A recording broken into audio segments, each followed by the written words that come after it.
Hello बच्चों, let's read the question. The question says the fusion process is possible at high temperature because at higher temperatures option A the nucleus disintegrates, option B the molecules disintegrates, option C atoms become ionised and option D nucleus gets sufficient energy to overcome the strong force of repulsion.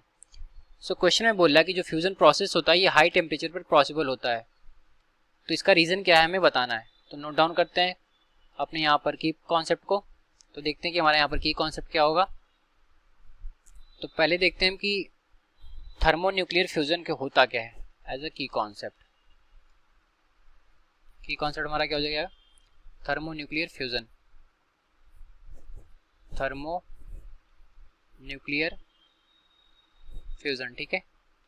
तो जब दो light nuclei आपस में fuse होते हैं by application of high temperature, तो उस process को हम बोलते हैं थर्मोन्यूक्लियर फ्यूजन. ठीक है, इसको लिखते हैं when two light nuclei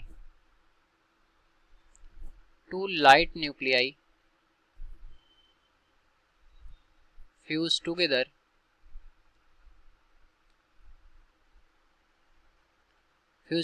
and form a heavy nuclei.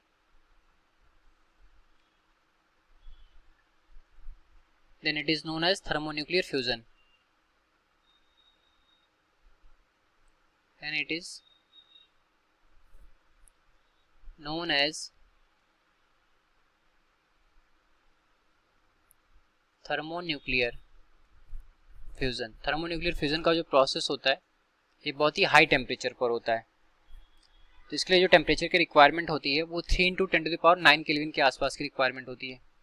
ठीक है, तो जब हम किसी दो न्यूक्लियाई को जो टेम्परेचर होता है वो 3 × 10⁹ केल्विन के अराउंड हम टेम्परेचर देते हैं, तो उस कंडीशन में क्या होता है कि जो सिस्टम होता है उसकी काइनेटिक एनर्जी बढ़ जाती है और वो जो कूलाम्बिक रिपल्सिव फोर्स होता है उसको ओवरकम कर जाता है.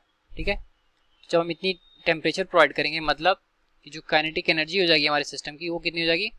400 किलो इलेक्ट्रॉन वोल्ट. ठीक है, इतनी हो जाती है. तो इस केस में क्या होता है कि हमारा सिस्टम की काइनेटिक एनर्जी बढ़ जाएगी और वो कूलाम्बिक रिपल्सिव फोर्स को ओवरकम कर जाएगा. ठीक है, तो लिखते हैं when upper conditions are met, then the kinetic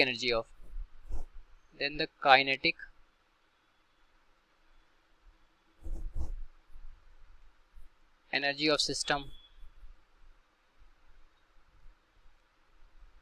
increases and it overcomes the coulombic repulsive force. ठीक है, कूलाम्बिक रिपल्सिव फोर्स.